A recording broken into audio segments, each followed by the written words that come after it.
Bienvenue à tous dans ce temps de culte. On voudrait commencer par un appel que Sylviane va nous adresser de la part du Seigneur.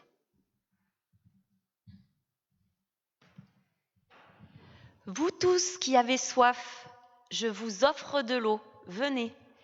Même si vous n'avez pas d'argent, venez vous procurer de quoi manger, c'est gratuit. Prenez du vin ou du lait, c'est pour rien. À quoi bon dépenser de l'argent pour un pain qui ne nourrit pas?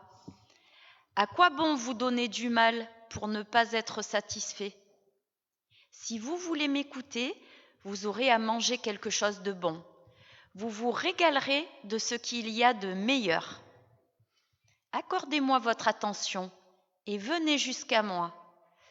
Écoutez-moi et vous vivrez. Je conclurai avec vous une alliance éternelle. Ésaïe 55, versets 1 à 3. C'est au travers de cette invitation du prophète Ésaïe que le Seigneur nous accueille ce matin, nous tous qui avons faim et soif de sa présence. En Jésus-Christ, il a scellé l'alliance qui fait de nous son peuple. Sa grâce et sa paix nous sont données maintenant.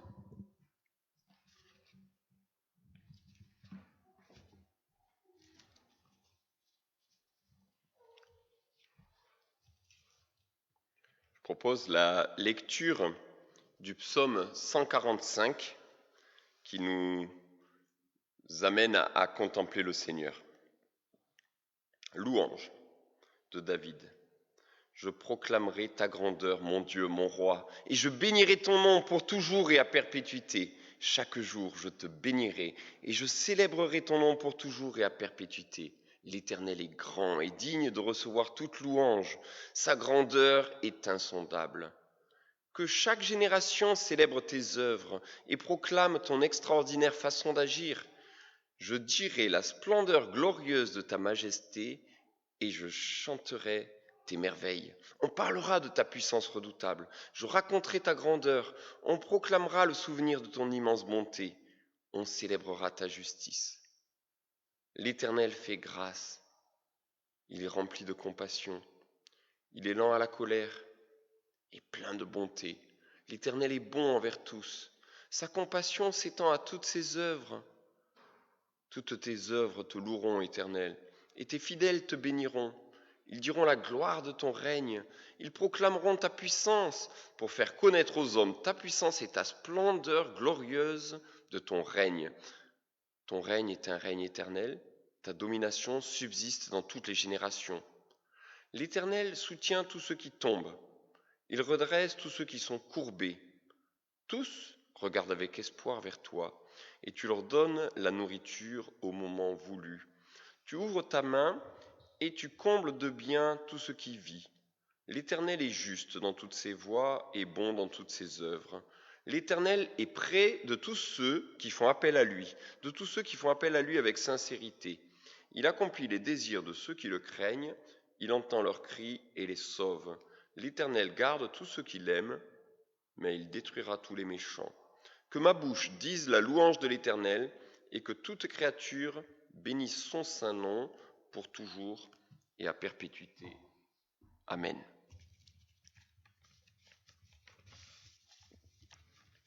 Nous voulons chanter maintenant pour adorer le Seigneur. Je vous propose de nous tenir debout et de chanter le cantique « Je louerai l'Éternel ».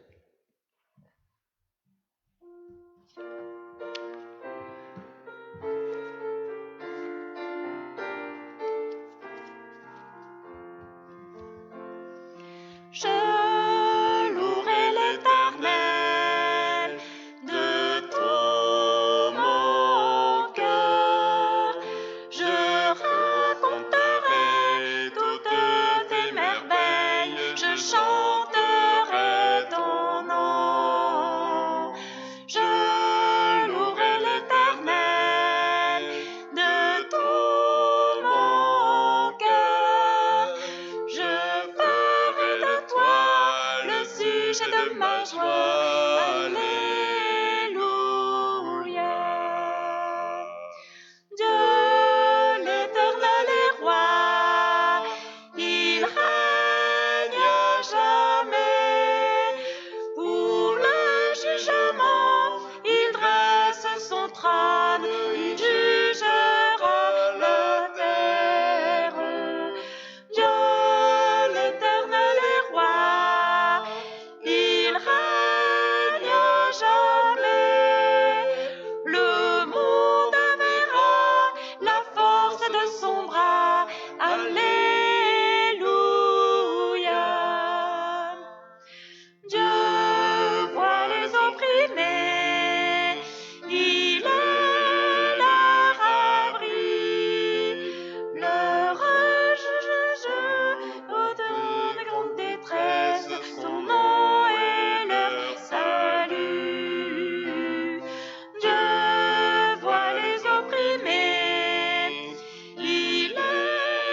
place. Nous sommes dans le temps de Carême et c'est un temps d'attente de Pâques. Je voudrais juste vous lire une prière de saint Éphrem le Syrien.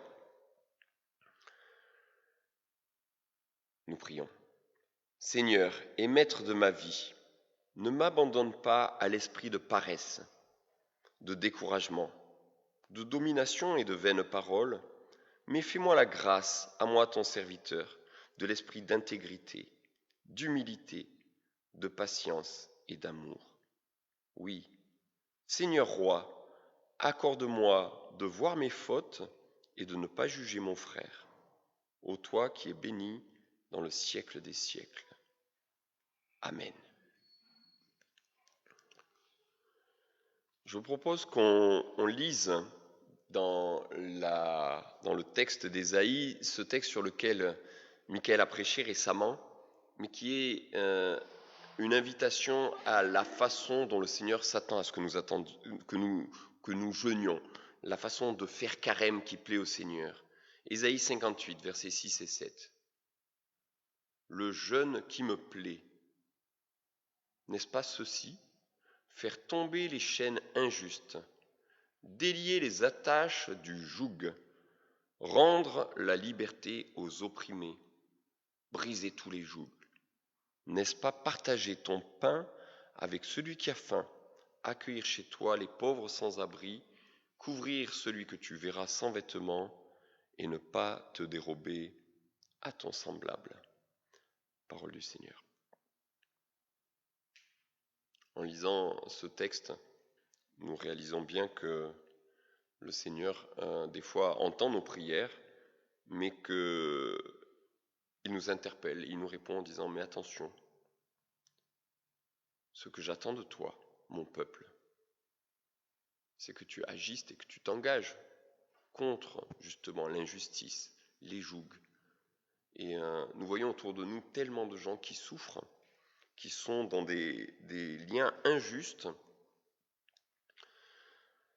J'ai déjà mentionné la prisonnière qui est à côté là, Priscilla, elle est en prison injustement, juste parce qu'elle a voulu protéger sa fille. On est dans un pays où il y a beaucoup de gens qui souffrent, qui sont dans des liens injustes. Libérer les opprimés, briser les jougs. Et il y a le joug de l'islam qui est sur beaucoup de gens, il y a le joug de l'incroyance, il y a le joug de l'athéisme qui pèse sur notre société.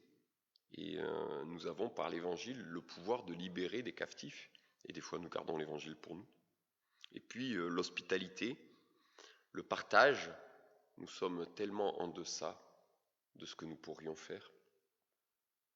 Alors je nous invite à incliner nos têtes et à confesser au Seigneur nos péchés, et lui demander pardon pour notre manque de ferveur dans le carême, dans le jeûne, dans le fait justement de nous impliquer. Des fois, ça demande aussi des privations de notre part, et demander au Seigneur de nous pardonner.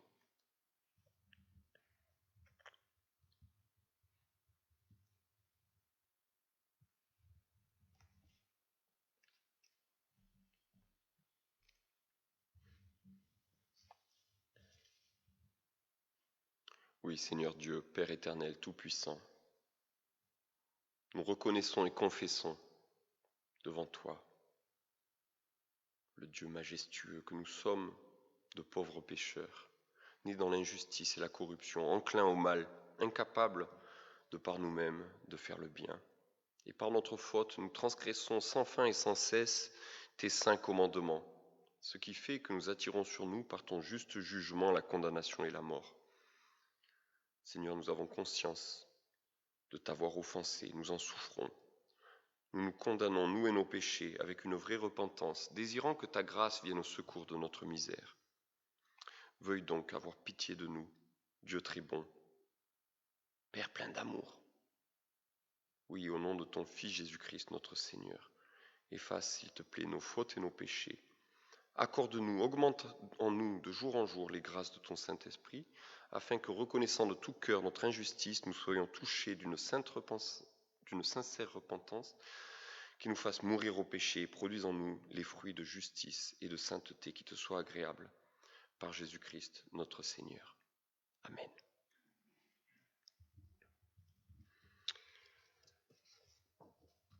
Le Seigneur nous accorde la grâce quand nous lui demandons pardon d'un cœur sincère. Je veux laisser Pierre nous lire.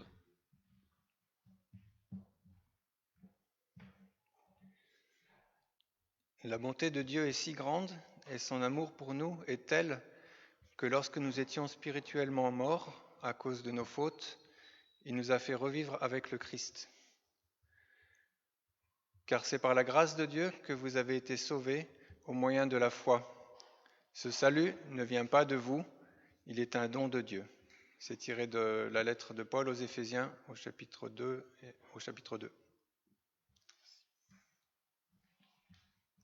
Oui, même si nous sommes parfois pas à la hauteur de ce que le Seigneur attend de nous, c'est parce que le Seigneur Jésus a été à la hauteur que nous pouvons être pardonnés de tous nos péchés.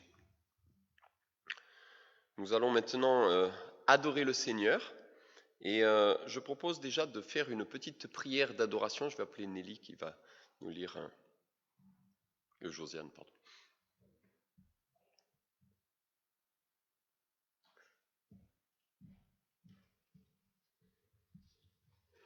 Avant que le monde soit, et d'âge en âge, tu es Dieu.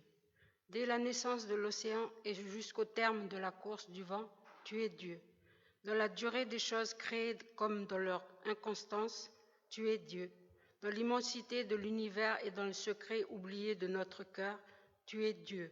Tu es notre Dieu et nous te bénissons. Amen. Amen. Oui, le Seigneur est vraiment digne de notre louange. Si nous sommes instables, si nous sommes insuffisants, lui, il est complet, il est fiable. Et je vous propose de nous lever et on va remercier le Seigneur pour ce qu'il est. Merci.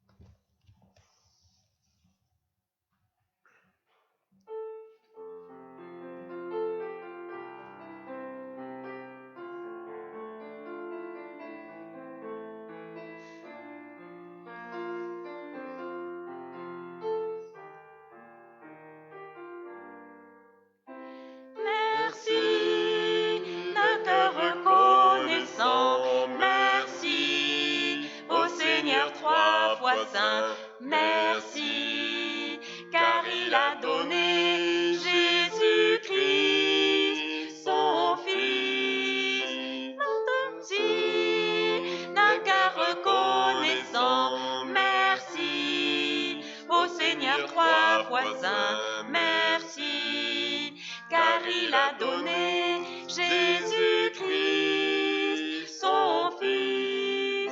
Maintenant, le faible dit je suis fort, le pauvre dit je suis riche. Dieu a fait de grandes choses pour nous. Maintenant, le faible dit je suis fort, le pauvre dit je suis riche. Dieu a fait de grandes choses pour nous. Merci. On continue dans la louange avec le cantique « Qui donc dans le ciel est semblable à toi ?»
Qui donc dans le ciel est semblable à toi? Qui est puissant comme toi, éternel mon roi? Qui est puissant comme toi, éternel mon roi?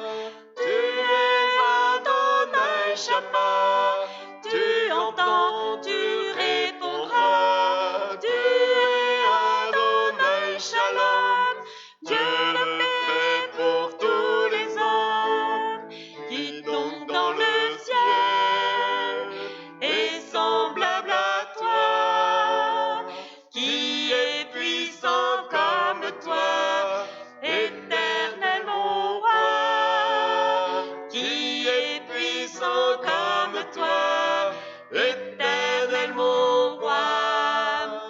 El Shaddai, Dieu tout-puissant, El Olam, Dieu éternel, El Haït, tu es vivant,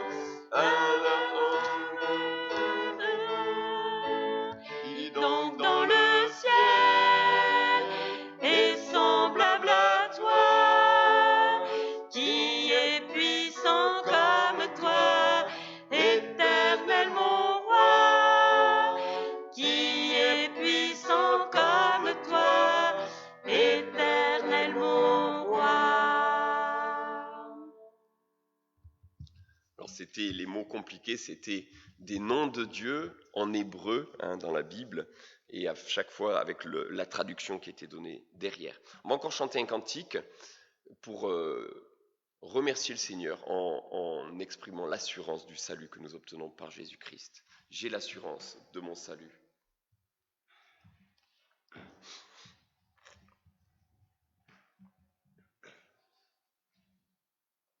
74.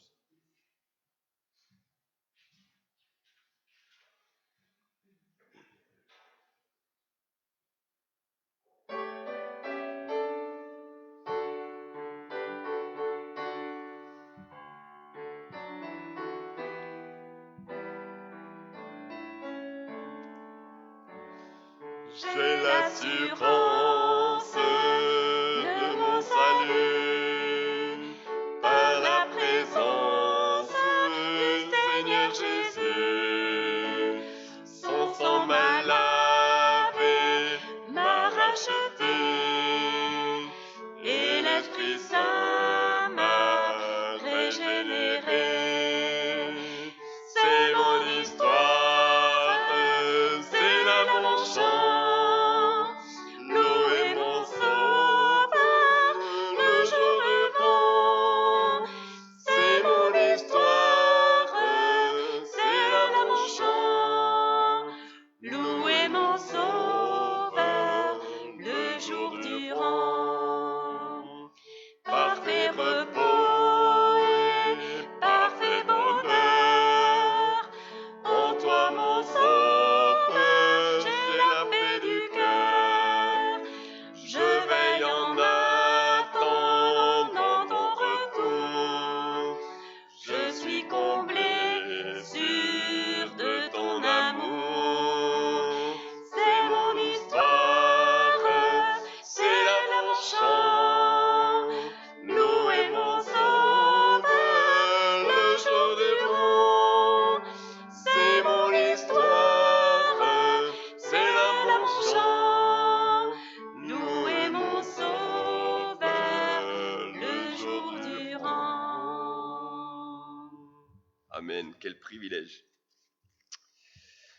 Nous allons encore rester debout et confesser notre foi avec la suite de la confession de foi de La Rochelle, que je rappelle être la confession de foi des églises réformées évangéliques, qui date de 1559 et qui nous rappelle les choses fondamentales que nous croyons. Nous lisons ensemble la confession de foi. Étant asservis au péché de par notre nature corrompue, nous croyons que c'est par la foi que nous sommes régénérés afin que nous vivions d'une vie nouvelle. En effet, c'est en nous appropriant la promesse qui nous est faite par l'Évangile, à savoir que Dieu nous donnera son Saint-Esprit, que nous recevons par la foi la grâce de vivre saintement et dans la crainte de Dieu. Ainsi, la foi non seulement ne refroidit pas en nous le désir de bien et saintement vivre, mais au contraire l'engendre, l'excite et produit nécessairement les œuvres bonnes.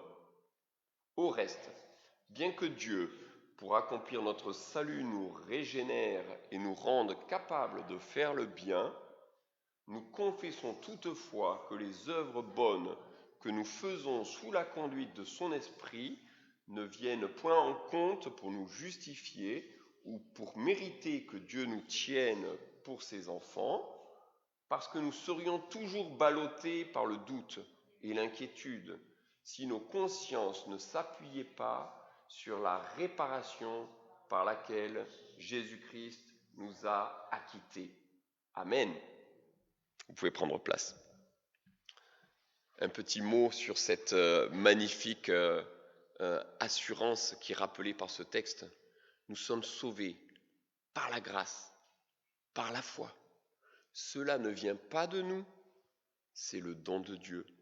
Non pas sur le principe de nos œuvres, afin que personne ne puisse se vanter, car nous sommes son ouvrage, né de nouveau, pour les bonnes œuvres, que Dieu a préparées à l'avance, afin que nous marchions en elles, afin que nous les pratiquions.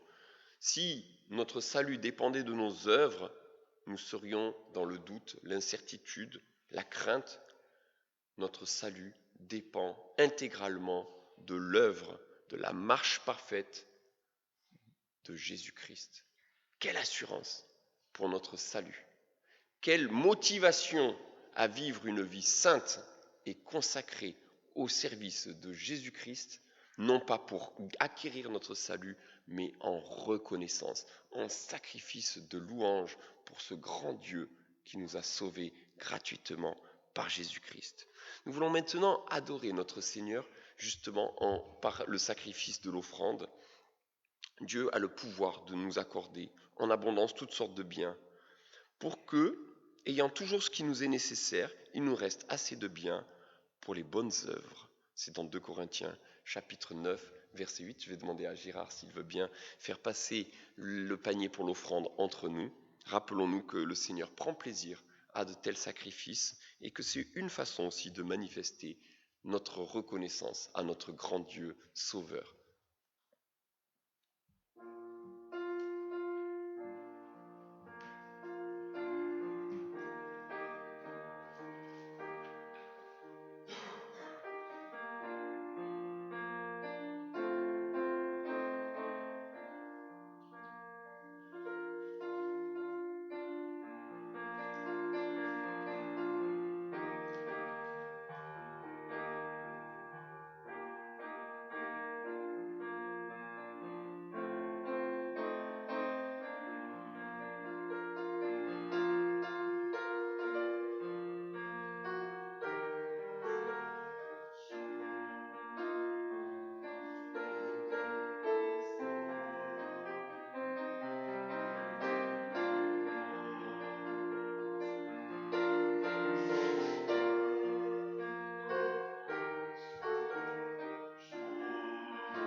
Nous recommandons l'offrande au Seigneur. Seigneur, nous t'avons apporté quelque chose de ce que tu nous as toi-même donné. Nous savons que tout vient de toi. Nous sommes émerveillés de tes bienfaits envers nous. Nous voulons t'apporter cette offrande en te demandant que tu puisses l'agréer et qu'elle puisse être utile pour l'avancement de ton règne et pour ta gloire. Amen. Je vais maintenant demander aux enfants s'ils veulent bien s'approcher pour qu'on puisse demander la bénédiction du Seigneur sur eux. Seigneur notre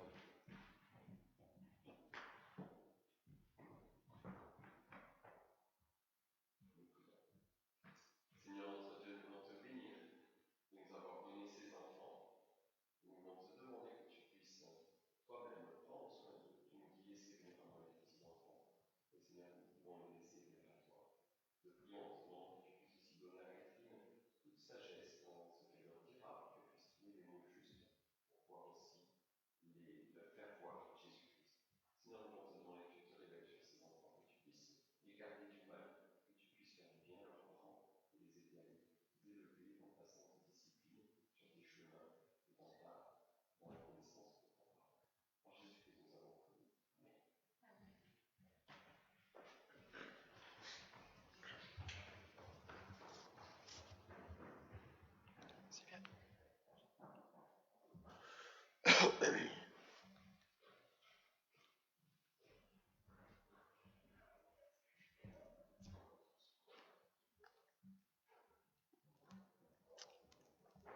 Le texte du jour, c'est dans le 2e livre des Rois, dans une période bien triste d'apostasie dans le royaume du nord d'Israël. Et nous lisons 2 Rois chapitre 4, versets 1 à 7. Une femme de la communauté de prophètes cria à Élisée, « Ton serviteur, mon mari, est mort, et tu sais qu'il craignait l'Éternel. Or, le créancier est venu pour prendre mes 2 enfants et faire d'eux ses esclaves. » Élisée lui dit, « Que puis-je faire pour toi? Dis-moi, qu'as-tu chez toi ?» Elle répondit, « Ta servante n'a rien du tout. »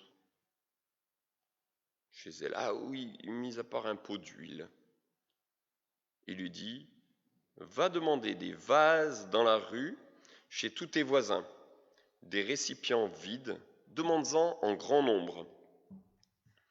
Une fois rentré, ferme la porte derrière toi et tes enfants, verse de l'huile dans tous ces récipients et mets de côté ceux qui sont pleins. » Alors, elle le quitta.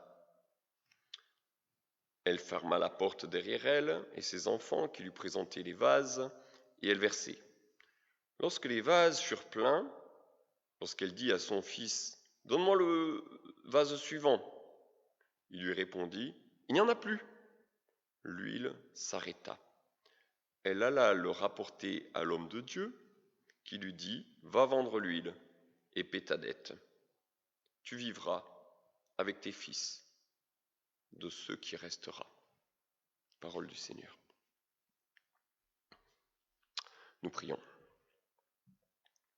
Seigneur, ta parole est aiguisée comme une épée à 2 tranchants. Elle est brûlante comme le feu. Nous te prions maintenant que nos cœurs ne se dérobent pas à la blessure de ta parole, car en l'acceptant de ta part, nous vivrons aussi la guérison et la paix de notre âme. Amen.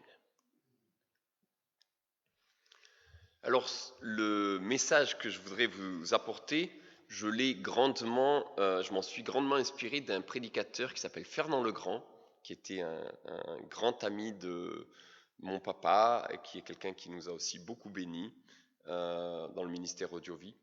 Et voilà, j'ai repris un petit peu des éléments d'une prédication qu'il avait faite. Si la prédication vous plaît, eh bien, vous pourrez demander aussi les sources d'autres prédications d'évangélisation et d'édification qui sont vraiment très enrichissantes.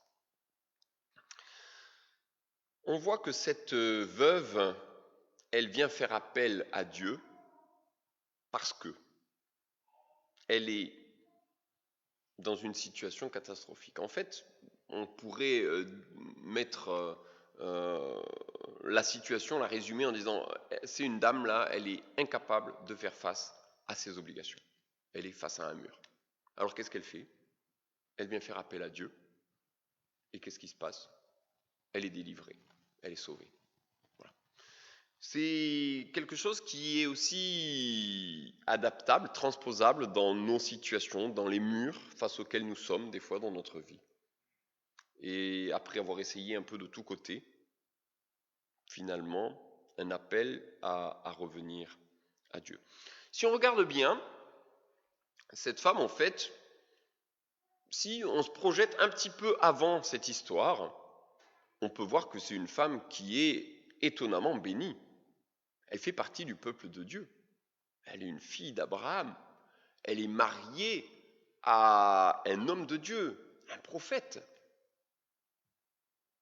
Waouh! Puis elle a 2 beaux enfants.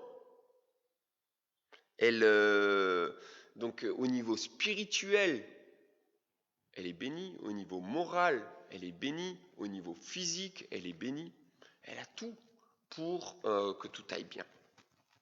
On voit une bénédiction, mais elle semble être dans les archives. Et de la même façon, on peut avoir le souvenir de grandes choses que Dieu a faites dans le passé. On peut penser et dire, mais j'ai vu des grandes choses du Seigneur. Mais c'est plutôt au plus que parfait. C'est un peu loin dans le temps. Et aujourd'hui, la situation n'est pas très brillante. Est-ce que dans ta vie, il y a aussi la bénédiction qui est dans la case aux archives, quelque chose dont tu te rappelles et tu te trouves dans une situation pas très glorieuse? Ça peut être individuellement, ça peut être en famille, ça peut être au niveau d'une communauté tout entière qui se retrouve finalement avec très peu de force, tout en ayant connu des heures plus glorieuses. Comment est-ce qu'on peut arriver dans une situation d'une telle déchéance après avoir été dans une telle bénédiction? Je pense que c'est intéressant de voir quel est le processus qui a amené tout ça.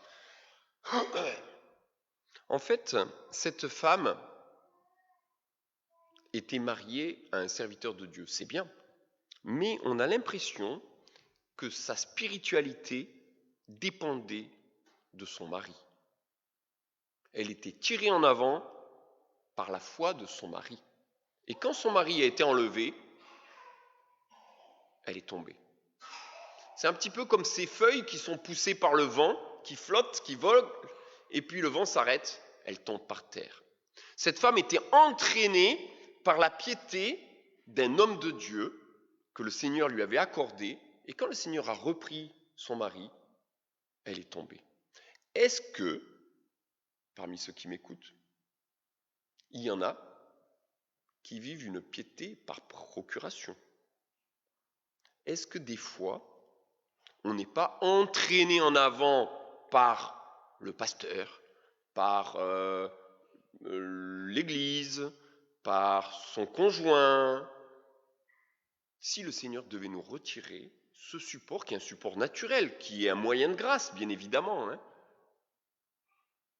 est-ce que notre foi subsisterait ou est-ce que on tomberait par terre? Je pense que c'est aussi une question qui se pose par rapport aux enfants. Est-ce que notre piété, nous la vivons à cause de nos parents, au travers de nos parents, ou est-ce que nous avons une relation personnelle avec le Seigneur? Ça pose aussi la question par rapport au choix d'un conjoint. Pour les plus jeunes, et il y en a qui regardent la vidéo sur Internet et qui peut-être se posent cette question du choix d'un conjoint. Est-ce que je vais choisir un conjoint qui va être un support naturel ou est-ce que je vais choisir quelqu'un finalement que je pense entraîner dans mon sillage mais qui finalement n'a pas cette piété? Est-ce que, avant le mariage, je me préoccupe que la personne que j'envisage comme conjoint se préoccupe du Seigneur? S'il n'est pas capable de me parler du Seigneur et de la Bible avant le mariage, il y a de fortes chances qu'après ça ira pas mieux. Attention à veiller à avoir une spiritualité propre, profonde, et de ne pas finalement avoir des faux semblants, des emprunts. On voit que cette femme, une fois que son support naturel voulu par Dieu a été enlevé, au lieu finalement d'admettre son indigence, elle a su chercher un support artificiel. C'est quoi? C'est des emprunts. Et elle est allée chercher chez les créanciers de l'argent. Vous savez quoi? Des fois, j'arrive au supermarché, je mets des choses dans mon chariot, je ne paye pas, je prends les choses et je ne les paye pas. Mais il faudra bien payer, et même si c'est avec une carte de crédit, un jour ou l'autre, la facture, elle arrive. Et plus c'est tard, plus il y a d'intérêt et plus il faut payer. Le monde ne donne rien sans rien. Et attention aux compromis que nous pouvons faire en vivant à crédit. Et des fois, nous prenons des engagements, nous nous appuyons sur le monde et finalement, nous laissons à Satan une poignée par laquelle il nous tient et nous manipule. Attention de ne pas emprunter au monde ou à la chair des moyens de subsistance pour paraître, pour masquer notre indigence, pour sembler être quelqu'un. Comment on arrive à la ruine? Comment on arrive à la catastrophe, à la déchéance? C'est souvent parce qu'on veut vivre au-dessus de ce qu'on est réellement. On veut avoir une belle et grosse voiture, on veut avoir une belle et grosse maison, on veut avoir des beaux habits. On veut avoir l'iPhone dernier modèle. Et qu'est-ce qui se passe si on vit au-dessus de ses moyens, un jour ou l'autre? On s'écroule. On s'écroule. Veillons à ne pas chercher à paraître. L'humilité est la mère des vertus. Et je pense que cette femme, finalement, est allée chercher dans le monde des moyens de subsistance qui l'ont amenée à être dépendante, qui l'ont amenée à être pieds et mains liés. Attention à ne pas vouloir paraître plus que ce que nous sommes. Attention aussi à l'Église. L'Église tout entière peut vouloir donner une bonne image au monde et finalement changer son discours par rapport à des choses qui ne sont pas politiquement correctes. On peut penser à l'homosexualité, on peut penser à...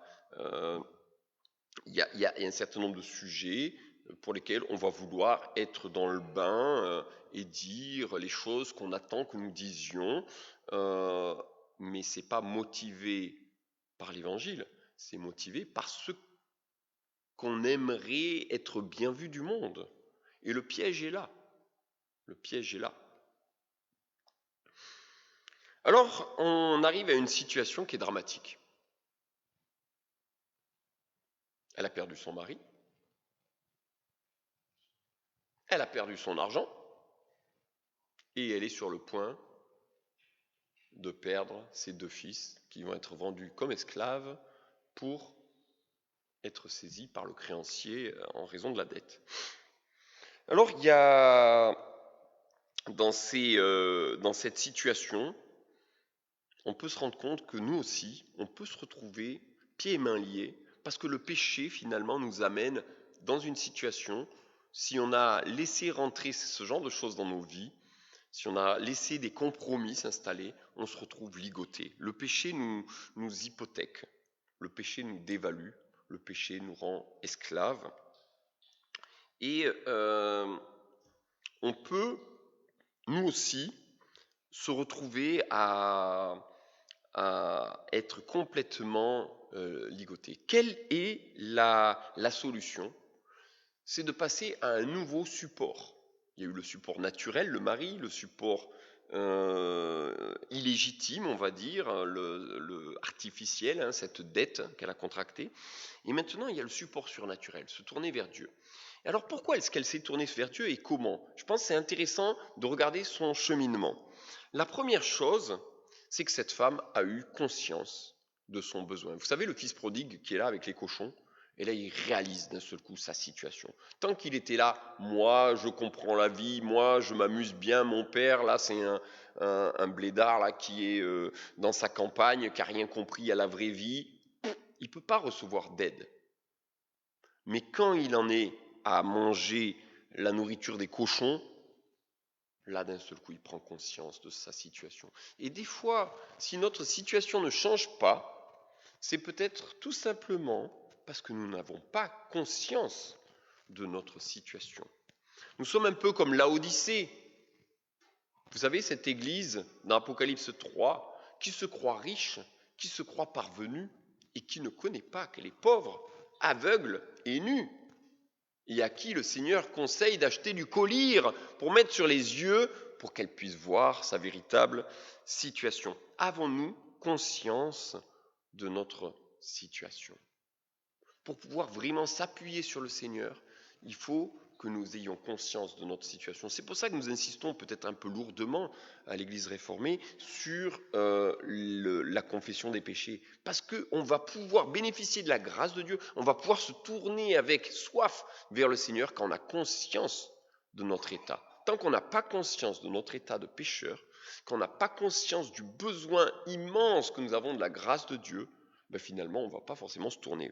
Et cette femme a conscience de son besoin. La deuxième chose, cette femme a conscience de son incapacité à faire face à ses besoins. Elle se rend compte qu'elle ne va pas y arriver toute seule. Et un autre obstacle à la grâce de Dieu, ça va être notre volonté de nous en sortir tout seul. Je ne suis pas bien, je m'isole.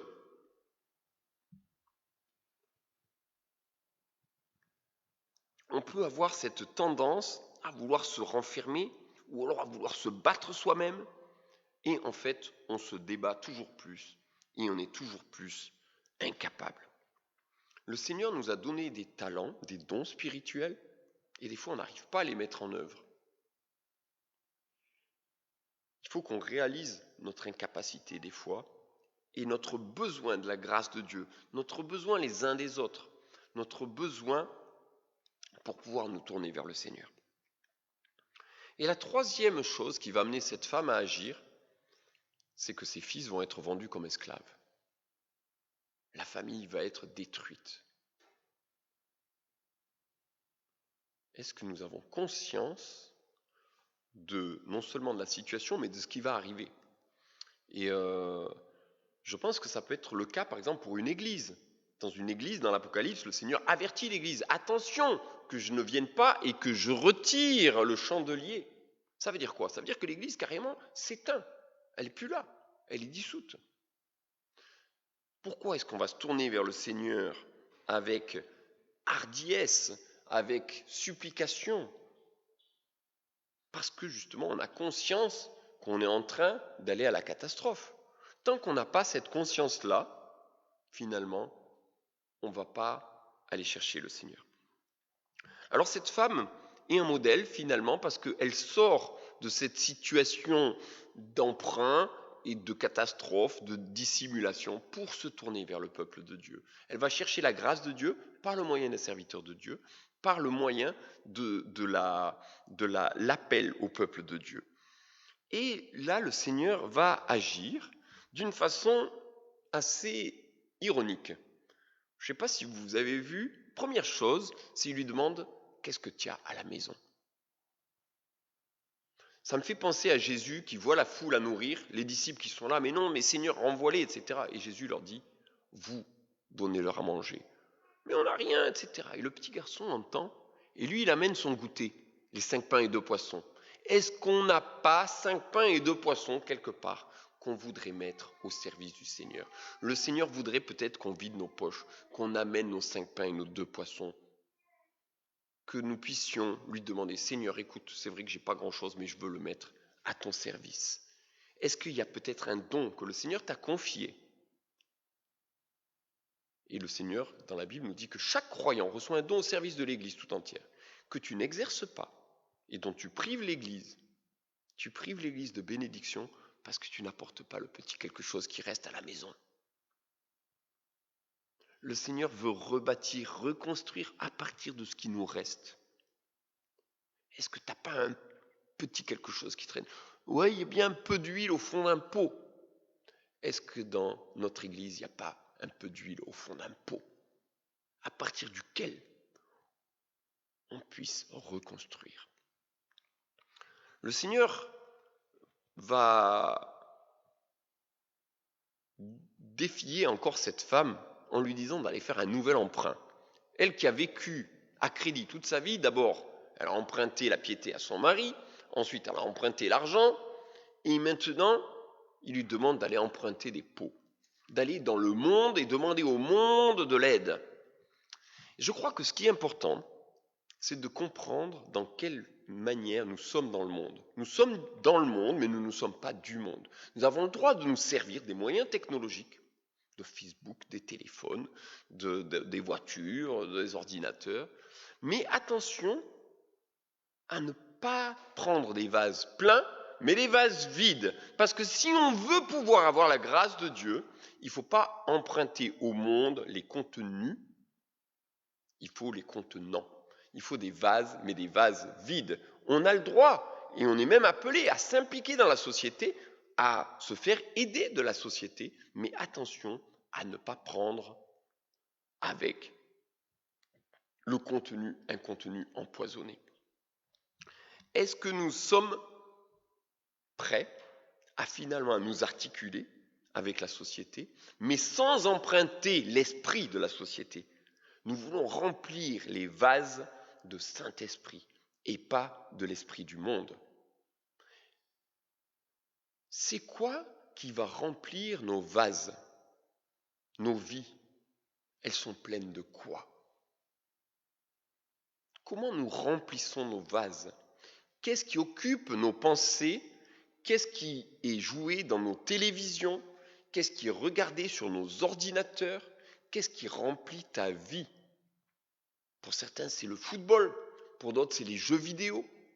Pour d'autres, c'est des séries débiles. Si ta vie est pleine du monde, il n'y a plus de place pour verser l'huile. Il faut faire le vide pour que le Seigneur puisse verser de l'huile. Est-ce que tu as des vases? Et si tu n'en as pas, peut-être aller en chercher pour que le Seigneur puisse verser de l'huile. Le Seigneur voudrait bénir. Et le Seigneur même fait une promesse. Je mets devant toi, Église, une porte ouverte que personne ne peut fermer. La bénédiction est là, mais le Seigneur a besoin de vases vides.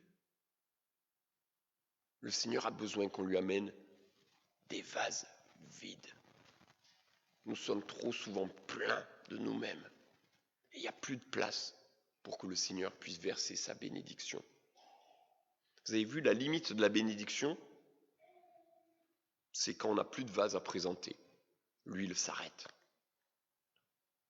Est-ce que nous pourrions aller chercher des vases vides et les amener? Il y a plein de personnes tout autour qui ont des vies creuses, vides, désespérément vides, et qui auraient tellement besoin d'entendre la parole de Dieu. Est-ce que nous ne voudrions pas les amener ici, dans ce temple, pour que ces personnes puissent recevoir la parole de Dieu, recevoir par le Saint-Esprit cette bénédiction que le Seigneur voudrait verser abondamment sur le quartier, sur toute la ville de Marseille, et même au-delà. Le Seigneur voudrait nous bénir, mais il faut que nous fassions de la place. Nous prions.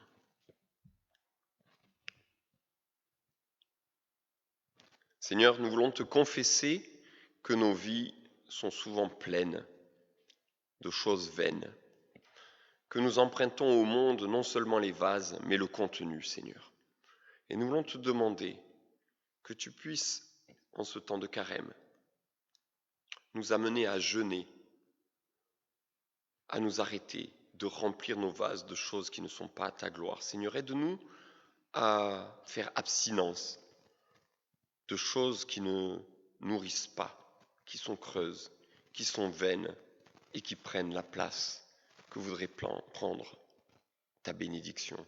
Seigneur, nous voulons te demander que tu nous permettes à chacun de nous d'apporter des vases vides pour que tu puisses y verser ta grâce, que nous puissions nous tourner vers toi par la prière, par la méditation et la lecture de ta parole, pour recevoir de ta part la bénédiction. Seigneur, nous te présentons notre petite communauté, tu vois, que nous aimerions tant que tu puisses emplir. Mais Seigneur, nous voulons vraiment te demander que tu nous aides à chacun à aller chercher le peu d'huile qui reste dans le placard pour l'amener et le mettre à disposition, Seigneur, pour que toi-même tu puisses multiplier, pour que toi-même tu puisses amplifier.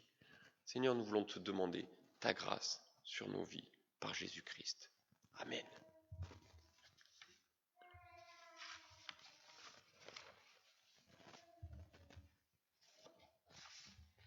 Nous voulons maintenant élever nos cœurs vers le Seigneur.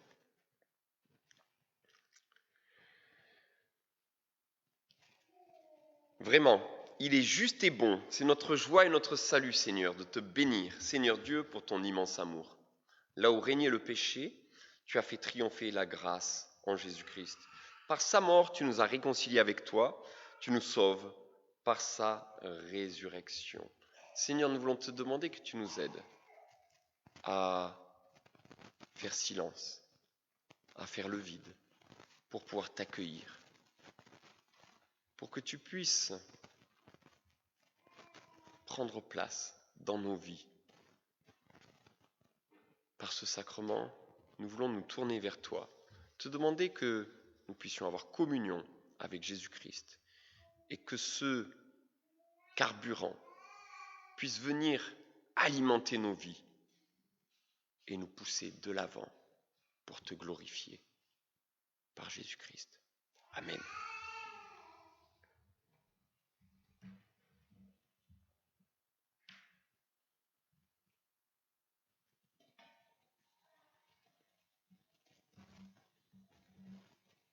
Nous voulons prier. Pour le corps de ton Fils rompu, comme ce pain, Père, nous te disons merci. Pour le sang de ton Fils qui scelle l'alliance nouvelle, Père, nous te disons merci.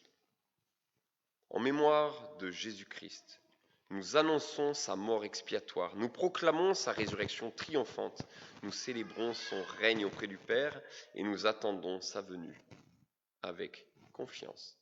Dans cette attente, Père, envoie sur nous ton Saint-Esprit pour que nous discernions le corps et le sang du Christ et qu'il fortifie nos cœurs comme le pain et le vin renouvellent nos corps.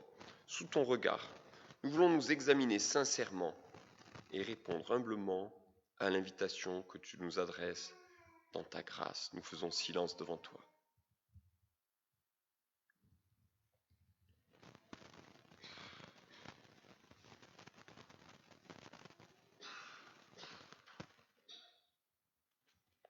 Oui, donne-nous, Seigneur, de pouvoir participer à ta table et que personne ne se prive de tes bénédictions. Dans le nom de Jésus-Christ, nous te prions.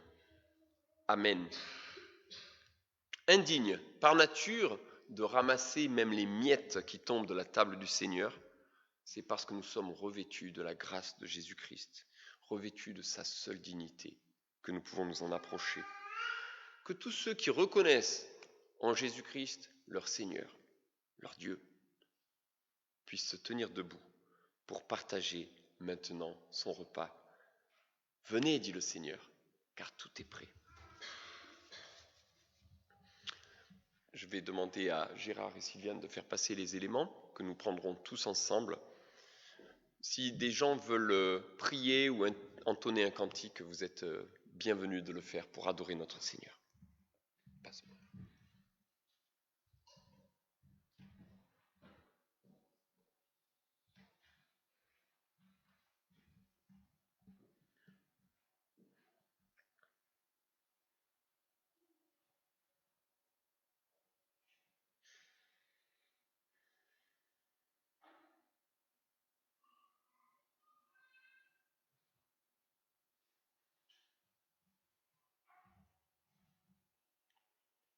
Seigneur, merci pour ton corps que nous voulons partager, Seigneur.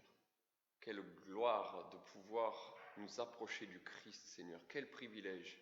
Te remercions pour ce merveilleux Sauveur, ce merveilleux Seigneur que nous adorons. Amen.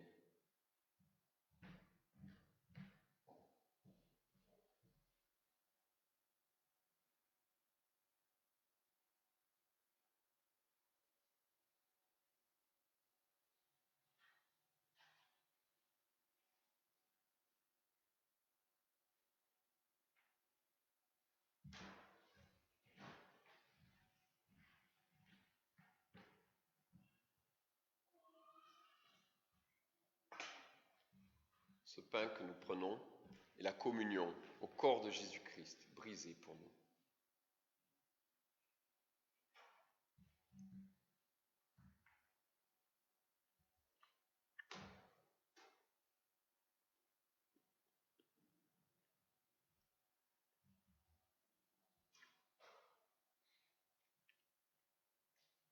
Cette coupe de bénédiction pour laquelle nous rendons grâce est la communion au sang de Jésus-Christ, versé pour le pardon de nos péchés.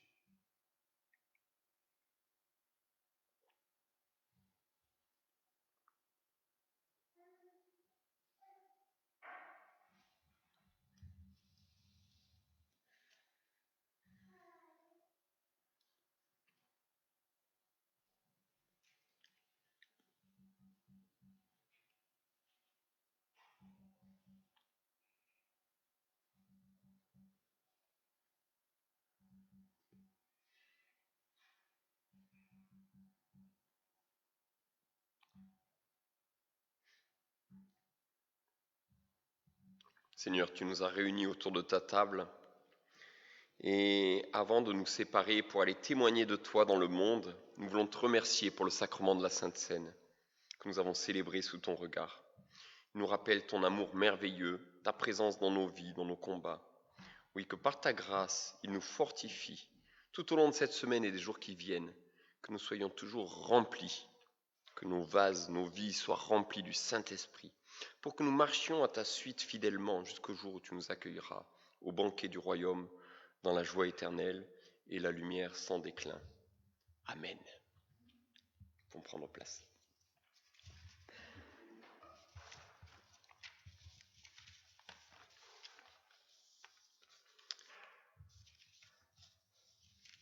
On va avoir un petit temps d'annonce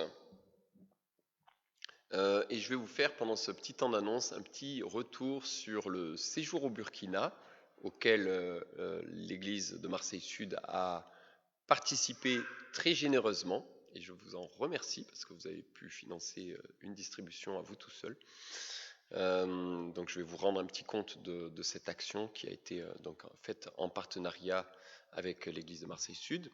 Je veux aussi, avant de parler du Burkina, vous dire donc que le concert d'hier à la basilique du Sacré-Cœur a été un vrai succès, puisque nous avons eu environ 300 personnes malgré les grèves, les routes bloquées. Le curé a été très bienveillant et nous a autorisés à présenter l'évangile et à distribuer la Bible en 90 minutes aux personnes qui étaient au concert. Donc ça a été aussi un moyen pour l'annonce de l'évangile. Donc vraiment, voilà, il y a eu un très beau travail fait par la famille Gillet, et en particulier Sandrine, hein, donc, et Avotra, notre chef de chœur. Enfin voilà, c'était vraiment une très belle opportunité. Il y avait une association Soliane, qui est une association marseillaise qui a pour but l'aide aux enfants handicapés. Et les gens de cette association étaient très touchés que l'Église protestante les ait soutenus, puisque le résultat de la billetterie sera pour eux. Et ils étaient vraiment très touchés. Donc plusieurs personnes m'ont demandé à savoir c'est quoi la foi protestante. Ils ont tous pris une Bible en 90 minutes. Et certains vont venir pour chanter le gospel, voire certains pour le culte. Voilà, donc c'est aussi une occasion de tisser des liens avec des personnes de bonne volonté qui essayent de faire du bien à leurs prochains et en particulier à ces enfants handicapés. Donc voilà, c'était une belle action et voilà, il y aura un nouveau concert le 3 juin, je crois, et ça sera à Sainte-Anne, mais on donnera les informations en temps voulu. Autre information importante, le jeudi de l'Ascension, il y aura une rencontre ici même avec toutes les églises de la région, donc les 6 églises réformées évangéliques de la région. On se retrouvera ici, donc c'est une rencontre familiale, et vous êtes bien évidemment tous invités, et ça sera l'occasion de mieux faire connaissance avec les autres membres des églises réformées évangéliques de la région. Donc le jeudi de l'Ascension, toute la journée, avec un pique-nique canadien à midi. On donnera plus d'informations par email. On est parti sur le Burkina Faso. Donc je prends la main. Voilà. Donc le Burkina Faso, c'est un pays dans lequel il y a beaucoup de langues. Vous voyez, hein, toutes ces langues. Et en jaune, c'est les différents peuples, par exemple, de la famille Mandé. En bleu, la famille Gour. En vert, la famille... Voilà, il y a différentes familles de langues, beaucoup de langues. Et alors, c'était pas facile pour moi d'aller au Burkina Faso parce que, regardez, il y a un problème sécuritaire au Burkina Faso. Quand c'est rouge, ça veut dire qu'il faut absolument pas y aller. Et quand c'est orange, ça veut dire que c'est déconseillé, sauf raison impérative. Vous voyez que juste la ville de Ouagadougou et de Bobo-Dioulasso sont là parce qu'il y a des risques d'enlèvement des Occidentaux. Donc voilà, là-bas, il n'y avait pas de blanc dans les rues, hein, j'étais un peu seul. Mais j'y suis quand même allé parce que je pensais que c'était important. Après 10 ans où j'avais pas pu y aller, le Seigneur a ouvert une porte. Et ça faisait longtemps que les collaborateurs que j'avais recrutés là-bas pour Audiovie me demandaient de venir intervenir. Donc j'ai pu y aller avec 2 grosses valises de 25 kilos pleines de matériel. J'ai aussi chargé des choses dans un container qui va partir pour Françoise Pédo et qui contient du matériel. Donc là-bas, j'ai été accueilli par mon ancienne équipe qui m'a accueilli avec joie. Et j'ai pu retrouver donc Kassoum en bleu, qui est le coordinateur audiovie au Burkina Faso, et au milieu le docteur Mohamed Ibrahim Yattara, qui est docteur en théologie, qui est vice-président des églises au Mali, et qui est aussi le directeur d'Audiovie Mali. Donc c'est des gens que j'avais recrutés pour Audiovie il y a 11 ans, et on était très contents de se retrouver. Donc les voilà encore avec moi. Et j'ai retrouvé aussi au milieu Benoît, un évangéliste qui va dans les villages avec sa petite moto pour prêcher l'évangile avec les radios MP3 Audiovie pour que chacun puisse entendre l'évangile dans sa langue. Voilà, il n'avait plus pu travailler et là, il est tout content qu'on puisse reprendre le service. Là, il y avait des représentants de toutes les dénominations du Burkina Faso qui sont venus pour une session de formation et de sensibilisation à l'évangélisation des peuples non atteints. Et je les ai formés à utiliser les différents outils qui permettent d'avoir la Bible dans les différentes langues. Donc, il y avait des représentants de quasiment toutes les églises. Il y avait même le président donc, des Assemblées de Dieu qui était là, le responsable de la Fédération évangélique. Voilà. Donc c'était vraiment un bon temps et ces pasteurs étaient très intéressés et ça va ouvrir d'autres actions bien évidemment dans leurs églises parce que l'évangélisation c'est souvent malheureusement le parent pauvre dans ces églises.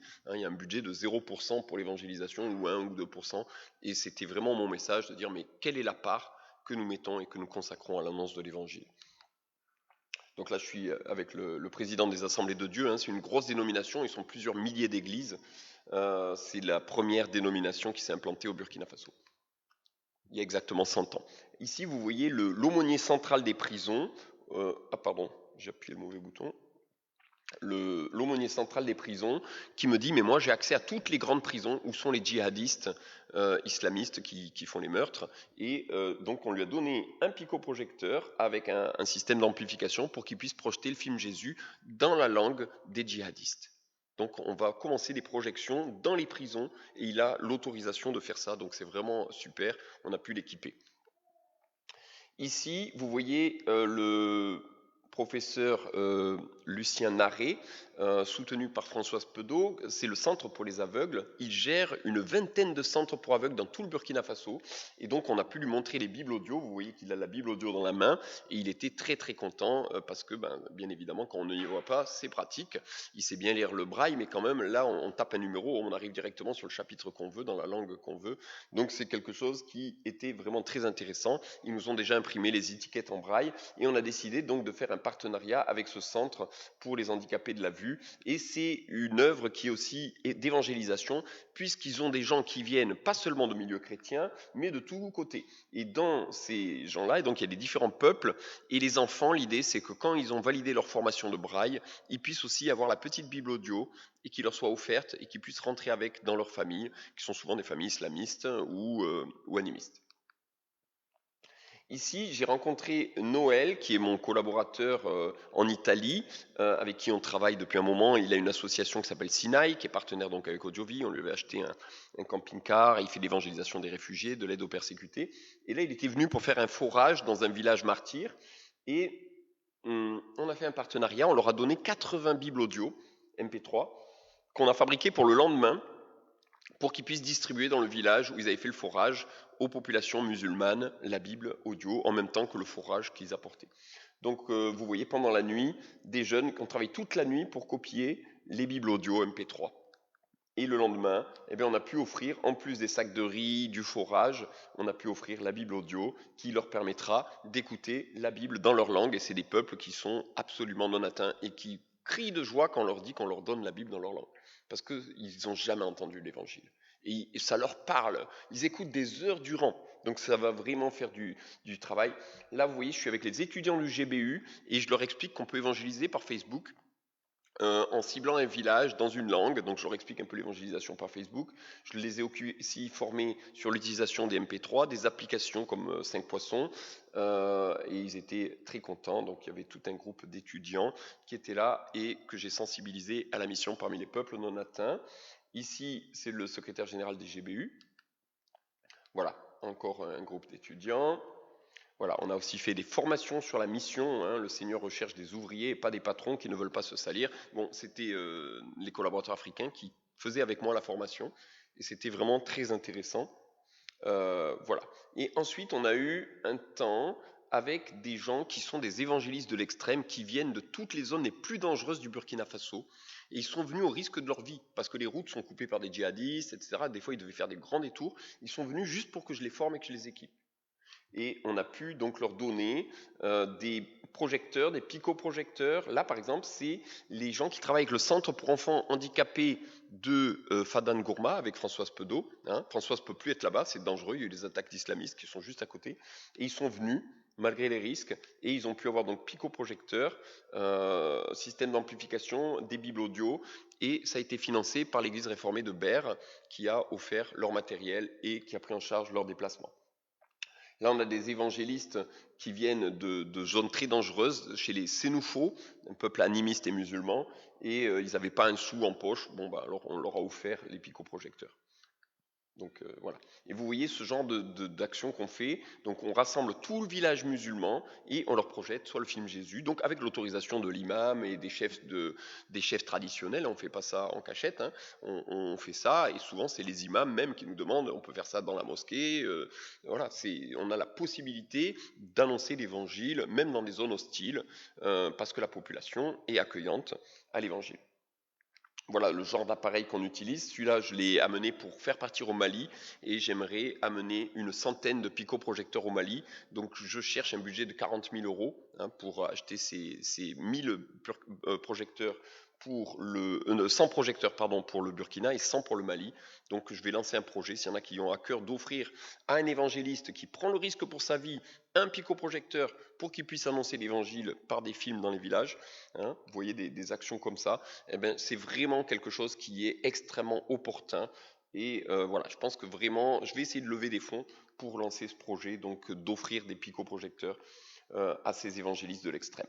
Donc là, vous voyez, on a tous des évangélistes qui sont dans des zones très dangereuses, qui ont tous été équipés avec le système de picoprojection autonome, sans électricité. Vous comprenez, ça marche. Là, ici, on a un Africain qui a quitté son pays tranquille, sa maison tranquille, pour aller habiter au milieu des Peuls et des Touaregs, au milieu des islamistes et des djihadistes, et leur prêcher l'évangile. Et je lui ai vendu à bas prix, 1,50 € le lecteur, il m'en a pris 80. Et je lui ai vendu pour le tiers du prix le picoprojecteur, il m'en a acheté un. Et donc, il était très très content. Vous voyez un petit peu le partenariat, on ne distribue pas gratuitement, mais on essaye de faire que les prix soient accessibles pour qu'ils puissent faire leur mission et qu'en même temps, les églises quand même s'impliquent, financent. On veut responsabilité aussi les églises, que ce ne soit pas les Européens qui amènent les choses, mais que ce soit un partenariat intelligent. Et donc, vous voyez, ce gars, il est là, il sacrifie sa vie vraiment pour l'annonce de l'évangile. Il prend de gros risques, hein, il finira sans doute martyr. Mais voilà, il veut le faire pour le Seigneur. Et je pense que ces frères africains peuvent aussi nous encourager dans nos motivations. Voilà toute l'équipe des évangélistes de l'extrême. Voilà, ce frère m'a pris des bibles audio, il m'a demandé mais est-ce que je peux en avoir parce que moi j'ai des veuves dont les maris ont été tués par les djihadistes qui les ont égorgés et est-ce qu'on pourrait consoler ces veuves par le don d'une bible audio. Donc je les ai offerts de votre part, hein, puisque vous m'aviez donné un petit peu d'argent et qu'il m'en restait. Donc on a offert pour ces veuves des bibles audio pour qu'elles puissent écouter donc la Bible chacun dans leur langue. Donc vous avez des remerciements et des bénédictions de la part de veuves burkinabèses qui nous remercient beaucoup par l'intermédiaire donc de ce pasteur qui allait leur porter le matériel. Mais beaucoup d'églises ont prié pour nous et je pense qu'on a besoin aussi d'être portés et encouragés par la bénédiction qui vient d'autres qui reçoivent voilà. Ça, ici, vous avez les sacs de riz financés par l'église de Marseille-Sud intégralement. Et je remercie chacun, vous avez été très généreux. Merci pour ce que vous avez déjà fait. Et merci pour ce que vous ferez encore. Voilà, ça, c'est des sacs de riz qu'on a distribués à tous ces déplacés musulmans qui sont là, vous les voyez. Et ils ont chacun reçu leur sac de riz. Vous les voyez. Donc là, je suis avec mon équipe. Et on a distribué à chacun leur sac de riz. Et puis, vous voyez qu'ils ont dans la main la Bible audio. Et quand on leur dit, mais vous allez avoir la Bible audio dans votre langue, mais ils se mettent à taper dans les mains, à sauter de joie. Parce que pour eux, je leur ai fait écouter Matthieu 5. Et je leur dis, mais vous entendez ce que Jésus dit aux réfugiés? Ça leur fait tellement plaisir, mais ils sont contents d'entendre l'évangile. On n'imagine pas, nous on a l'impression que les musulmans, mais non, ils sont ouverts, hyper ouverts. Voilà. Voilà, encore d'autres distributions. Vous voyez, il y a chaque fois donc la distribution de la Bible en audio. Encore une autre distribution dans une autre église. Voilà. Donc à chaque fois, et là c'est pareil, le pasteur avait 200 veuves à charge. Rien que ça, vous voyez. Et puis, il m'a dit, mais vous savez, on n'a pas d'école, on n'a pas de soins, on n'a pas de centre médical, est-ce que vous pourriez nous aider? On n'a même pas de Bible, donc j'ai envoyé une dizaine de Bibles. Mais vous voyez, une situation vraiment très très précaire. Très très précaire. Voilà l'équipier avec son épouse, hein, Kassoum et Asiata. Voilà, et donc je suis avec eux, chez des collaborateurs. Voilà, Kassoum avec sa famille, ses enfants. Oui, une belle famille. Et je vous remercie pour votre attention. Et ce que je propose, c'est qu'on prenne maintenant un temps d'intercession, qu'on puisse élever notre voix pour vous qui vous avez entendu un petit rapport, qu'on puisse les porter dans la prière, porter ce matériel qui a été offert, porter ces évangélistes qui sont là et demander que le travail pour le Seigneur soit à sa gloire et pour l'avancement du règne de Dieu. Nous prenons 5 minutes pour prier, que chacun élève sa voix à tour de rôle.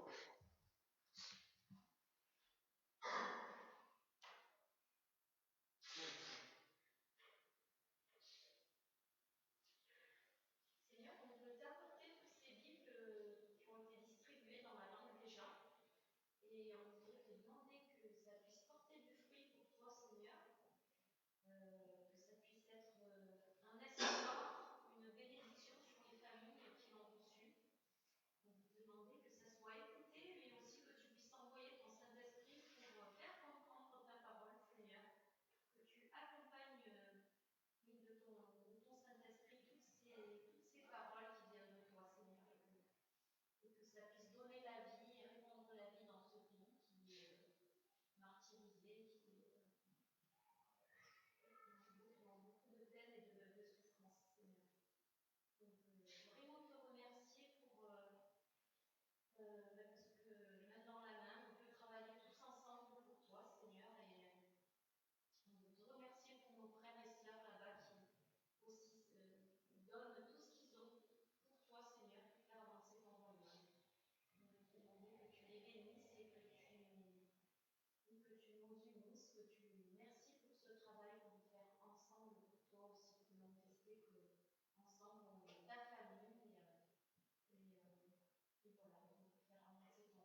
Tous ensemble, nous voulons, Seigneur, t'adresser la prière que tu nous as enseignée et en pensant en particulier à ceux qui sont au Burkina.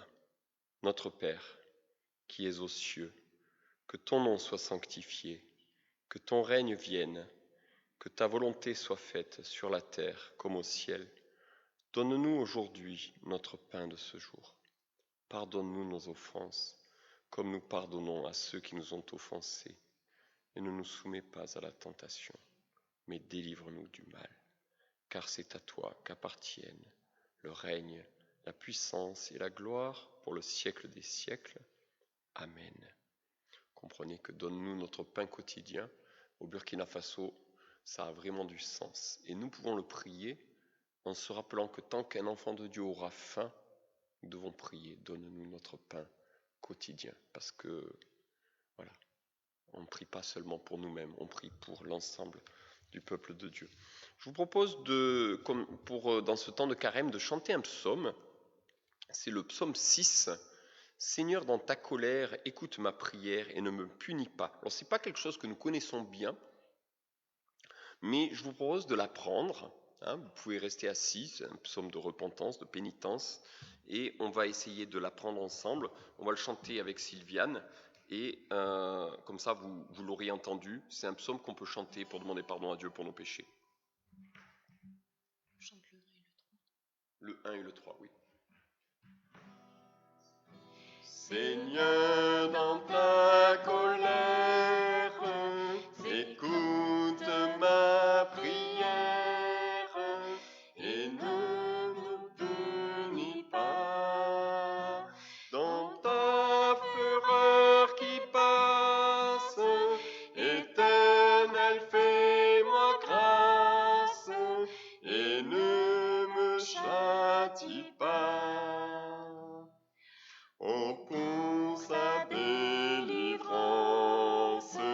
et dans ta bienveillance, reviens et sauve-moi.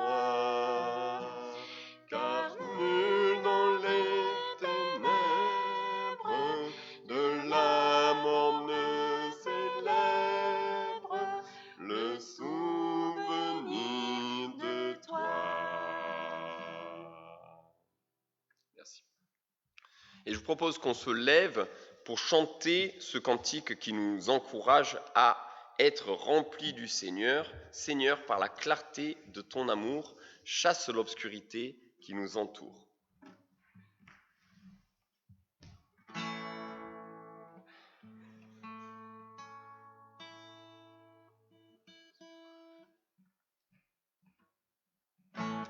Seigneur, par la clarté de ton amour, chasse l'obscurité qui nous entoure.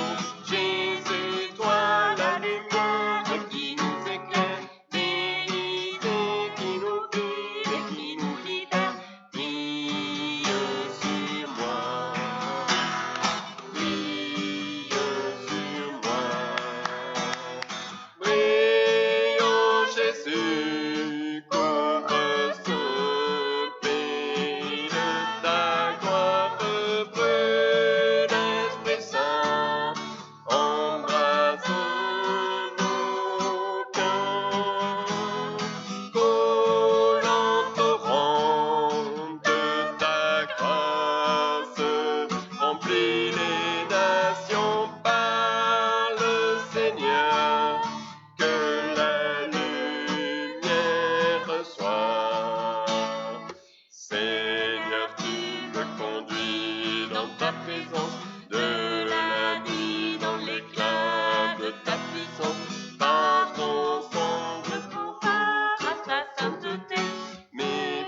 peut rester debout pour le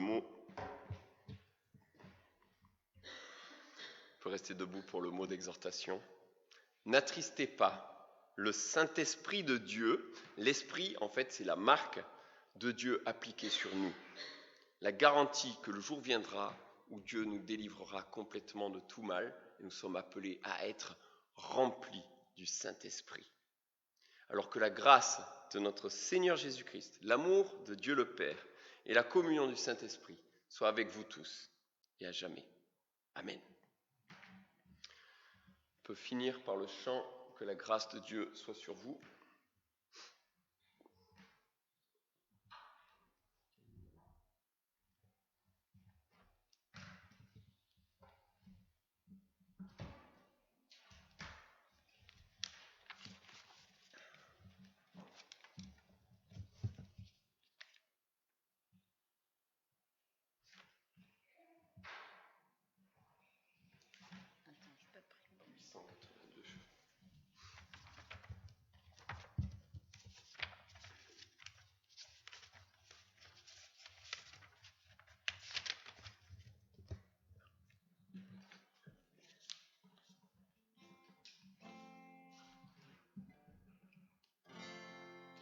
Que la grâce de Dieu soit sur toi